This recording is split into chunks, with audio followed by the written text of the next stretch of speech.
the basketball because this is a really fun program. This is a really, really fun program. And still undefeated, right? We still undefeated, still 0 in the loss column, like Michigan. What about the women's team? Hey, still undefeated, right? Exactly. Yeah. They two really good basketball teams. Doing? I don't know why Auburn's taking strays twice now. I mean, why you gotta hate on the Tigers? I mean, they just lost their top wide receiver to the transfer portal. It's been a bad couple of weeks. Deuce Knight, top receiver. Deuce Knight now is hinting at potentially entering the portal. So I mean, I think Auburn fans have it enough. Have it bad enough right now. Not to mention they've lost to Diego Pavia 3 times already. They lost to him, and at least they won't see him anymore. New Mexico State and 2 other spots, but to this men's basketball program, the highest ranked SEC team right now, top 15 there in the country. I think number 11. You mentioned it; they're undefeated with the likes of Michigan and Arizona and some of these other top teams. Can they keep this going as SEC play begins this weekend? The amazing thing is like, they don't have like 5 stars or 4 stars.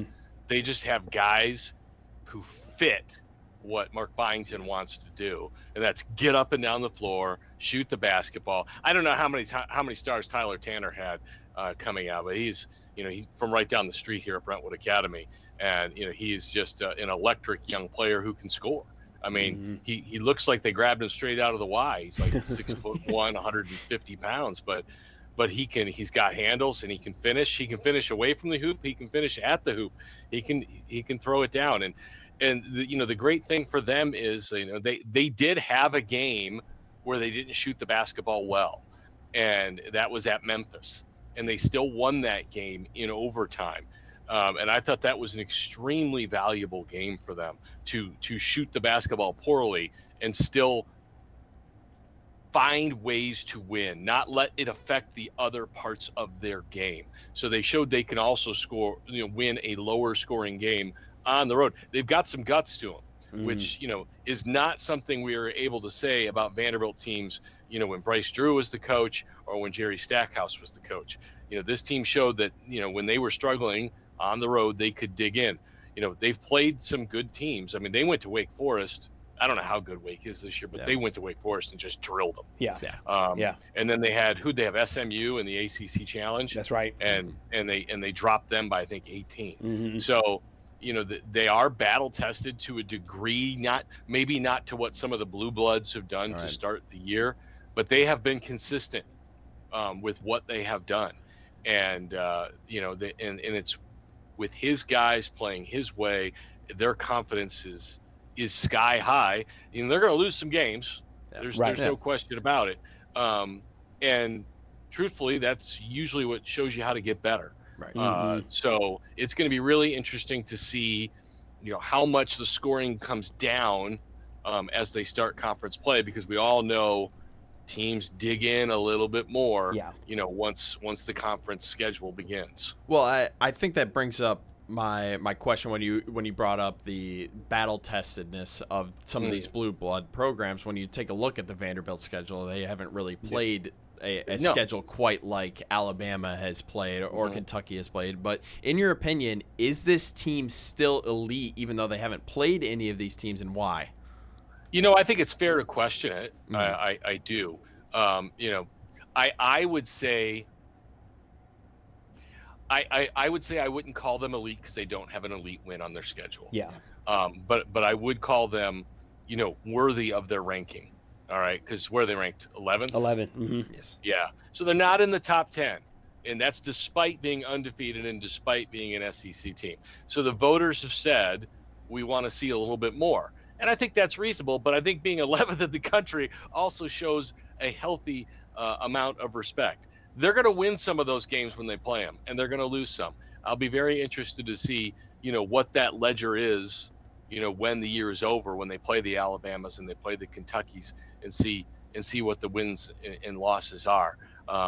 Because look, they won some of those games last year, and they're a better team than they were a year ago. Absolutely. Intensity. So I don't know if that answered your question.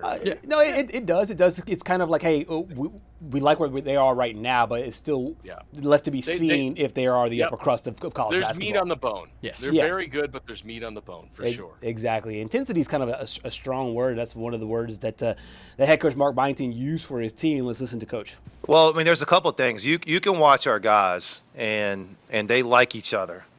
And they like basketball, and they have fun and great personalities. They don't care who gets the credit.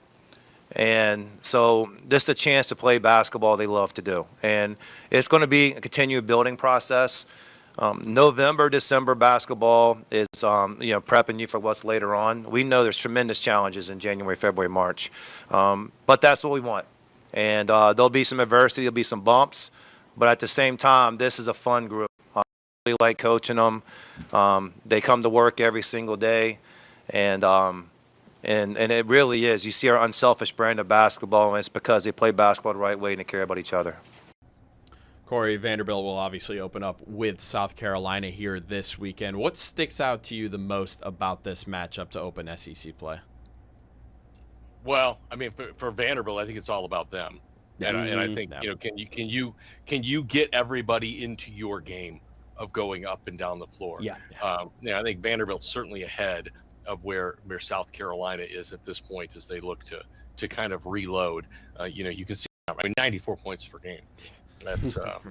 That's a ridiculous number, and it's 51% field goals. They can shoot the basketball, and can the Gamecocks lock down defensively? Because if you pick Tyler Tanner, they've got three other guys who can shoot the ball. Right? Yep. And I think that's the problem they're going to give everybody they play is you can't pick one guy to lock down. They're not built like that. They're not built like that. And as Mark Byington said at SEC Media Days, he stressed wanting to be bigger. And you're seeing that. Not just Tyler Tanner and Devin McLaughlin, but they've got other guys inside who can bang a little bit and still shoot the basketball. Yeah. So when it comes to South Carolina, it's just imposing your will, making them play your style, and then doing what you do. But it's the Southeastern Conference. If they come out and they don't shoot the basketball well, right? Like everybody, then you got to rely on your defense and your guts to see if you can pull it out. Now, if they're shooting 51%, which is what their season average is, there's not many teams that are going to beat them. Okay? Right. And so, there's not many teams in the country who are going to lose shooting 51%. Yeah. Speaking of undefeateds, we talked about the men's team still with a 0 in the loss column. The women's team also have a 0 in the loss column there as well. This is a Commodore program that I think is shocking a lot of people. They will open up SEC play coming up a little bit later this week as well against Arkansas. What do you make of the women's start so far, and can they keep going through SEC play? It's not surprising. Okay. Shea Ralph is an outstanding head coach. She spent a lot of time with Gino Auriemma. And she came in here and systematically put in place what she wanted to do. And, they lost Camille Pierre, who is outstanding, to North Carolina State in the transfer portal and have not missed a beat. And it's a totally different looking team this year, with Aubrey Galvin in the backcourt.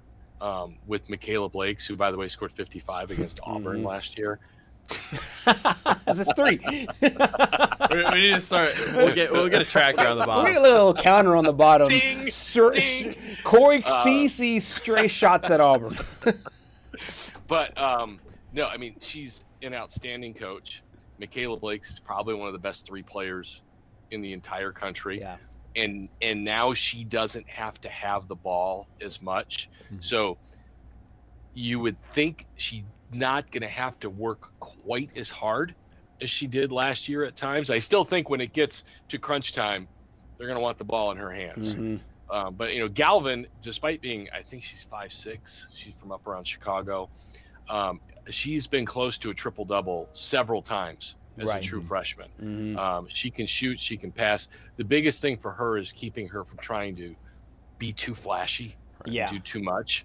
But then they've got other girls, or women, I should say women, who who fill roles. Yep. Passat from the outside was a transfer from Tennessee. She is, I would call her a streaky shooter from the outside, but she's extremely long. She's extremely long. And I'm not even going to try to say the woman's name from Texas who they got. But she has been exactly what they thought she would be. Right. And that is a rock solid defender and chips in offensively, and once in a while can be a double figure scorer for you. I mean, you know, look, if you can get Blake's in foul trouble, you know, you're going to have a chance, you know, for sure. If you find a way to slow her down, you're going to have a chance for sure. But there are not many people who've done that yet. Now, they've also had a couple of games this year where they didn't play great. They went to Clarksville here and played Austin Peay over at their arena. And I watched that game and was just like, you know, coaches hate these games, but they love them. Yeah. They love them. They love when they know they can take their team and just work them in practice this week because they didn't do what they wanted them to do in that game. And the score reflected that was a tough basketball game. The Govs gave them a run. So they have had moments where they have not looked perfect this year. And so we'll see. I mean, that, as I said, that undefeated record's not going to stay. No. But I think for both these teams, I think you have to be shooting at the Sweet 16.